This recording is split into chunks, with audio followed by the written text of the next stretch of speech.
হাই friends, আশা কৰোঁ আপোনালোক সকলো ভালে আছে।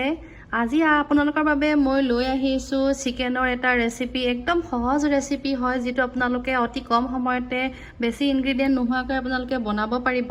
এয়া হৈছে পদিনাৰ সৈতে আপোনাৰ চিকেন কাৰী।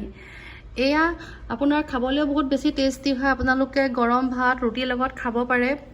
প্লাছ পদিনাটো আমাৰ হেল্থৰ কাৰণে বহুত বেছি ভাল হয়। গতিকে আমি অকল পদিনা চাটনিৰ বাদেও এইদৰে আপোনালোকে একদম সহজতে বনাই খাব পাৰে। আহকচোন ভিডিঅ'টো ষ্টাৰ্ট কৰোঁ। ইয়াৰ বাবে আমাক লাগিব পদিনা। এইদৰে মই পদিনাৰ পাতবোৰ ঠাৰিৰ পৰা এইদৰে গুচাই ল'লোঁ আৰু ভালকৈ এইখিনি ধুই লৈছোঁ। 3-4বাৰমান ধুই লৈছোঁ, কাৰণ বালি থাকে যে বেয়া হ'ব পাৰে এইবিলাক বালি থাকি গ'লে।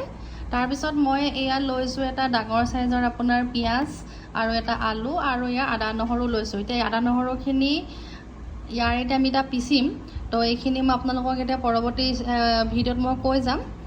তো ইয়াৰে মই কি কৰিম আপোনাক তথাপি থুলমূলকৈ কৈ থৈছোঁ যে এতিয়া মই এই পদিনাখিনি আৰু আদা নহৰু আৰু পিঁয়াজ আধা দি লৈ মই একেলগে মিক্সাৰত পিচিম। এয়া আমি গৰম তেলত মিঠাতেলত এয়া পিঁয়াজ দি দিলোঁ আৰু অলপ দেৰি আমি ভাজিম। এতিয়া আপোনালোকে ইয়াত জলকীয়া নিজৰ ইচ্ছা অনুযায়ী দিব। মই ইয়াত এটা দিছোঁ বৰ্তমান, আৰু ইয়াতে মই নিমখ দি দিলোঁ। নিমখটো আপোনালোকে সোৱাদ অনুযায়ী দিব। আৰু এতিয়া মই হালধি দি দিছোঁ, আৰু ইয়াতে এতিয়া মছলা দি দিছোঁ। মছলা আগৰ ভিডিঅ'টোত চাগে আপোনালোকে দেখা পাইছে। এইটো মই ঘৰত বনোৱা মছলাটো যে কৈছিলোঁ, জিৰা ধনিয়া আপোনাৰ জালুক লং ডালচেনি ইলাচি থকা এই মছলাটো দি দিব। আৰু এতিয়া আমি অলপ দেৰি পিঁয়াজখিনি ভাজিম।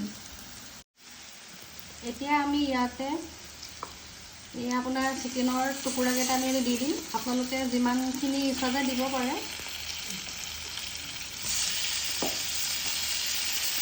মই দি দিলোঁ, আৰু ইয়াতে আপোনালোকে আলুখিনিও দি দিব।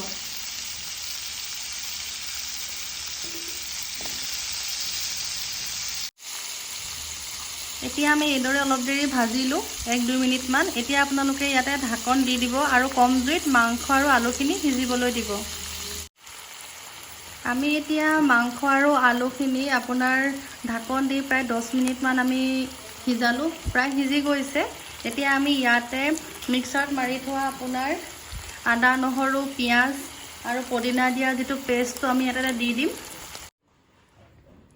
এয়া আমি ইয়াতে আপোনাৰ পেষ্টটো দি দিলোঁ, আৰু এইখিনি ভালকৈ এটা মিক্স কৰি দিম। আৰু ইয়াত এতিয়া আমি অলপমান পানী দিম ভালকৈ সিজিবলৈ এইখিনি। এতিয়া আমি এইখিনি পুনৰ ঢাকন দি আৰু অলপ দেৰি আমি সিজিবলৈ দিম।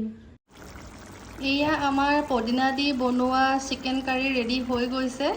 আপোনালোকে ইয়াৰ যিটো থিকনেছটো ডাঠটো আপোনালোকে যিমানখিনি বিচাৰে আপোনালোকৰ সেইটো হিচাপত লৈ ল'ব। মই ইয়াতকৈ অলপ পানী অলপমান শুকুৱাই দিম। এয়া মই পানীখিনি প্ৰায় শুকুৱাই দিলোঁ, এইদৰে গ্ৰেভি কৰি লৈছোঁ। এতিয়া আপুনি ইয়াক গৰম ভাতৰ লগত ৰুটিৰ লগত আপোনালোকে পৰিৱেশন কৰিব পাৰে। এইদৰে মই এতিয়া বেলেগ এটা বাউললৈ উলিয়াই দিম। এয়া চাওক, পদিনাৰ চিকেন কাৰী ৰেডি হৈ গৈছে।